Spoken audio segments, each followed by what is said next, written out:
So we've talked about factoring and how factoring is really finding the things, the factors that multiply to give you a product, where the two factors multiply, that's multiplication, to give you the final product.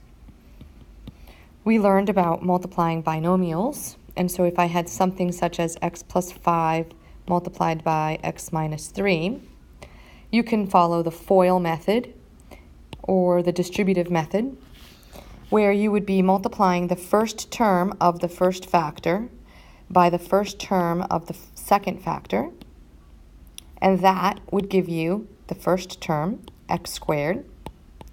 Then you would do the outer terms, which are the outer two terms on the outside, so that would be x and negative 3. Those are the outer terms. And the outer term would give me negative 3x. Then you would multiply the inner term. The inner terms are the two on the inside. Positive 5 times x is positive 5x. And lastly, you would multiply the last term of each of the parentheses. So this positive 5 and this negative 3 are the last terms, and together that would give me negative 15. Then we discovered that when you simplify it, the middle terms, the middle two terms, in other words, the outer and the inner terms of the parentheses, actually can be combined almost all the time, so that the final product simplified would be x squared plus 2x minus 15.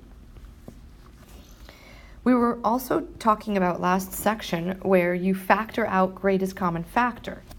Well, sometimes in examples such as these, if you're looking at the original product and they ask you to find the factors, or they tell you to factor the quadratic trinomial, you notice that there is no GCF besides 1. It's understood that there's a 1 here. 1, x squared, 2x, and negative 15 have nothing in common. There's no common factor besides 1. So there is a way of factoring. Most importantly, we have to recognize that whenever we have a quadratic, power of 2, trinomial, it is actually the product of two binomials. So when you go to factor, you're basically unfoiling, if you want to think of it. I call it unfoiling. So you're looking basically at the fact that it was x squared plus 2x minus 15, and this product came from this unsimplified expression, which actually came from those two products. And so when we are factoring a quadratic trinomial, the very first thing that you need to do is look at the expression and try to figure out from that expression what was the first term, x squared. How did we get x squared? Well, we know it must have been x times x. Then your next job is going to try to be to take this 2x and figure out what the inner terms were. You're going to expand out the middle term backwards to this. So the first thing that you do is you look at the quadratic trinomial. You recognize that this came from two binomials. So if it helps you, you could write your parentheses. And you know that you're going to have something here plus or minus something here. And then another term plus or minus another term, because that's what a quadratic trinomial is. And when you look at the first term, x squared, you know that the first times the first has to give you x squared, and really the only combination of that is x times x. Then you look at the last term, and we know that this last term is talking about these two in the back. They multiplied to give me negative 15, but most important thing, the outer and inner terms added to give me positive 2x. So I know that the last two terms have to multiply to give me negative 15 and add to give me positive 2. So then you think of the factors of negative 15. Well, 1 times 15 gives me 15. I can make one positive, one negative, or mix and match and make that one positive and this negative. If they multiply to give me 15, do they also add to give me positive 2x? I want to multiply to negative 15 and add to 2x. No, because there's no combination of these two.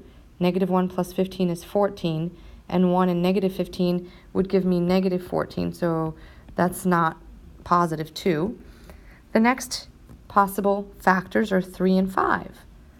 3 times 5 gives me 15, and I want them to be negative 15, so that means one of them is negative and the other is positive. So if this is positive and this is negative, it would multiply to give me negative 15, but when I added them, it would give me negative 2. I want it to add up to positive 2. So that means that the signs are backwards. That means this one has to be negative and this one positive. So that when they multiply, they give me negative 15, and when they add, they give me positive 2. So these are the factors that I know have to be in the parentheses. So that means that negative 3 is one of them. So this is really going to become negative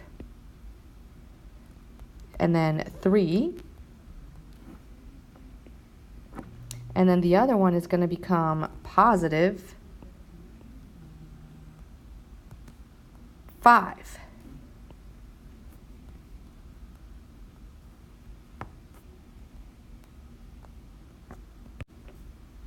And then I try to check my work. First times first gives me x squared. Outer times outer gives me positive 5x. Inner times inner gives me negative 3x. And the last term, negative 3, times the last term, positive 5, gives me negative 15. And you notice that they together add up to positive 2x, so I know that that was correct. So the factors are x minus 3 times x plus 5. So let's go through a little bit more of the notes, the official notes that we have.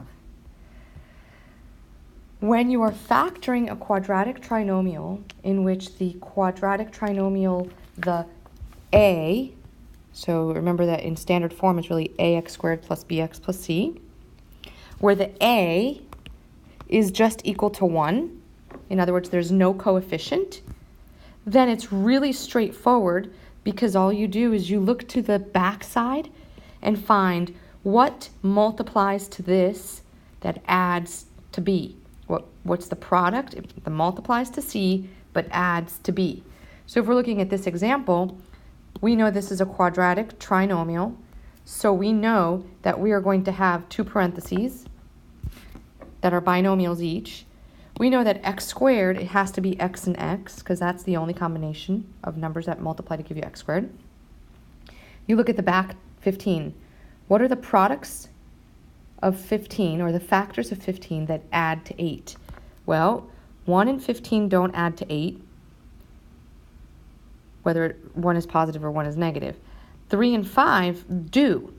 You want them to multiply to a positive, so that means they both have to be the same sign. So either they're both negative or they're both positive. And they're going to add to a positive, so that means they both have to be positive. And that's where we get the x plus 5 and x plus 3. And you can interchange, you could say x plus 3 times x plus 5, and it would be just equally correct.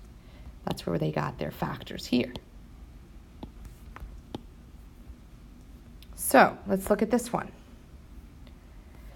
Multiplies to a positive and adds to a positive. Remember that when you multiply, so it's product of the back adds to the middle. Product of C adds to B. Product of C adds to B. We want it to multiply to a positive and add to a positive, so that means they're both positive, both signs. Multiplies to 16 and adds to 10, that would be 2 and 8. For this one here, you want them to multiply to a negative. So that means one of them is positive and one of them is negative. Multiply to a negative and add to a negative, it means that the numbers that you have to be opposite signs, but they also have to have the bigger number, or the bigger absolute value one, has to be negative so that when you add them, you still are negative. So what multiplies to 48?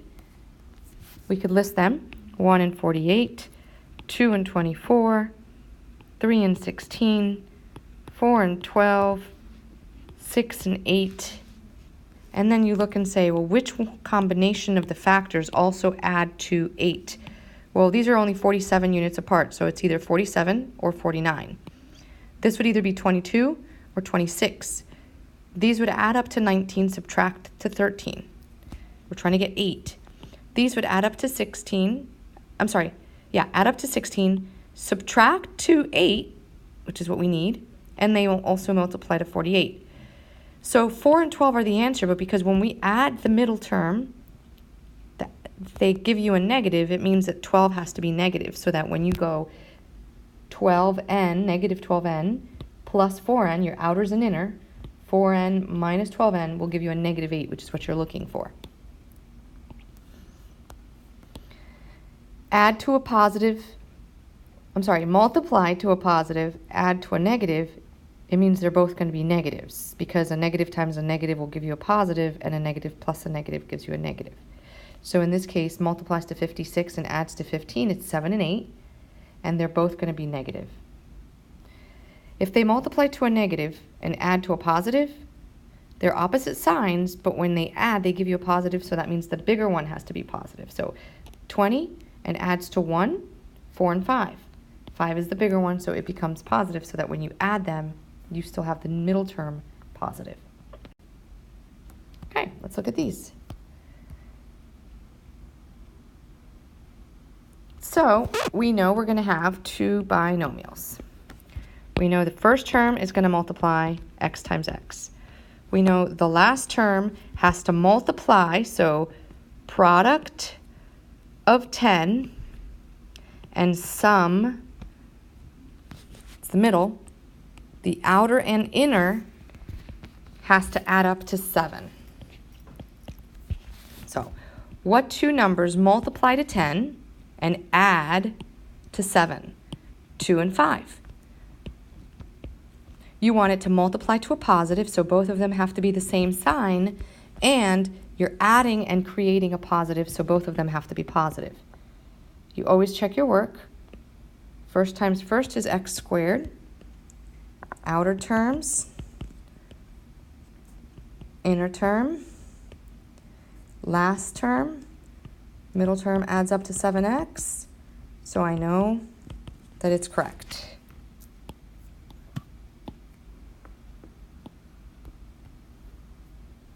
All right. Once more, quadratic trinomial. A is equal to 1, so it's a very simple one.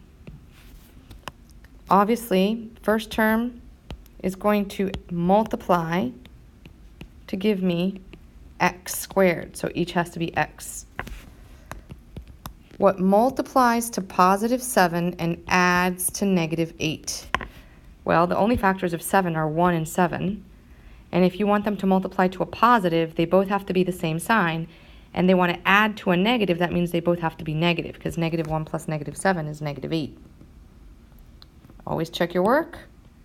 First times first. Outer two terms, inner two terms, and the last two terms, negative 1 times negative 7 is positive 7. And we combine the middle terms, and we get x squared minus 8x plus 7, which is the original one. So I know that my factors are x minus 1 and x minus 7. Number 3. All right, two binomials, x and x, multiply to give you x squared. Okay, now I'm looking for factors that multiply to 60, and add to 19. So 1 and 60 does not add to 19. 2 and 30, well, no, that would give you 32 or 28. 3 and 20, that would give you 23 or 17. And so to check that, what we're doing is we're just like mixing and matching. That would give you negative 17. I always look to see what the distance between the two numbers is. The distance between these two numbers is 59 or 61 if I add them together. So you either subtract them or you add them. Subtract these two and you get 17, add them and you get 23. We're looking for 19, so we know it's not those. 4 times 15. Oh, look at that. 4 plus 15 gives you 19. So it's going to be 15 and 4, or 4 and 15. They multiply to a positive, so it means they both have to be the same sign. And they add to a positive, which means they're both positive. Check your work. We get x squared plus 4x plus 15x plus 60, which is x squared plus 19x plus 60. So I know that that was correct.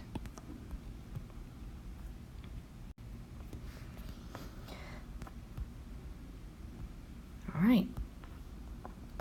We're going to multiply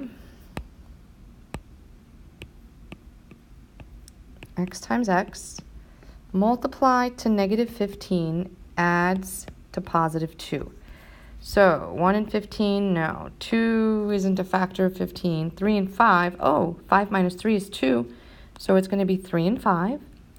They're going to multiply to a negative. So if they multiply to a negative, one of these guys is positive and one of them is negative, but they add to a positive, which means the bigger one has to be positive. So that when you multiply, when you do the middle terms, you're going to say outer is 5x, inner is negative 3x, and 5 minus 3 is positive 2. And negative 3 times positive 5 is negative 15.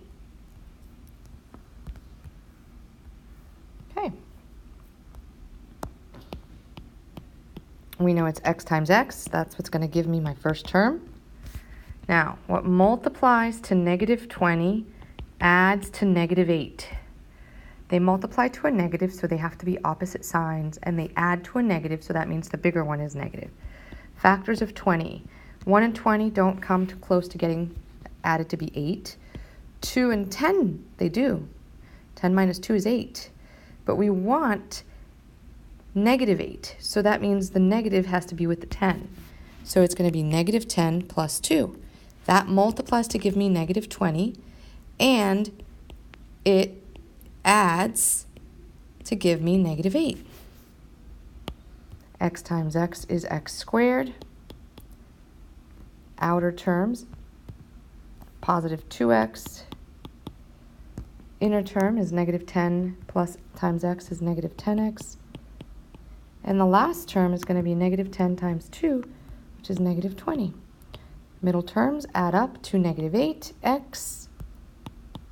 So x squared minus 8x minus 20 is what I got, which is correct.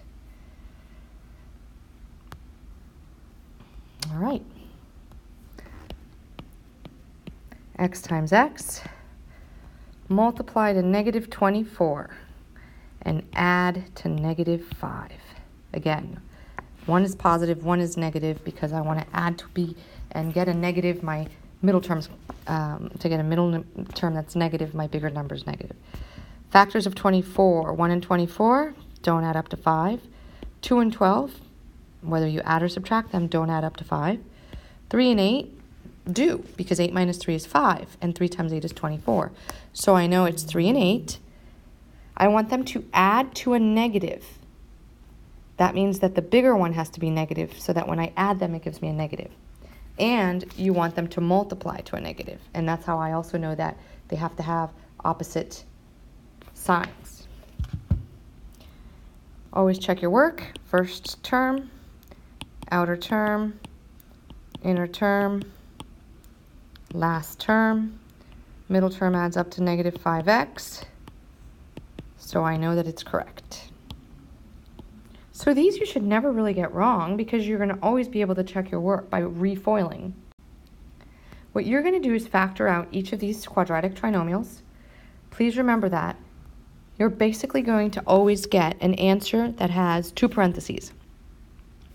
Since none of these have coefficients bigger than 1, so this is supposed to be 1h squared, that's just number 4, notice that none of the a's are bigger than 1.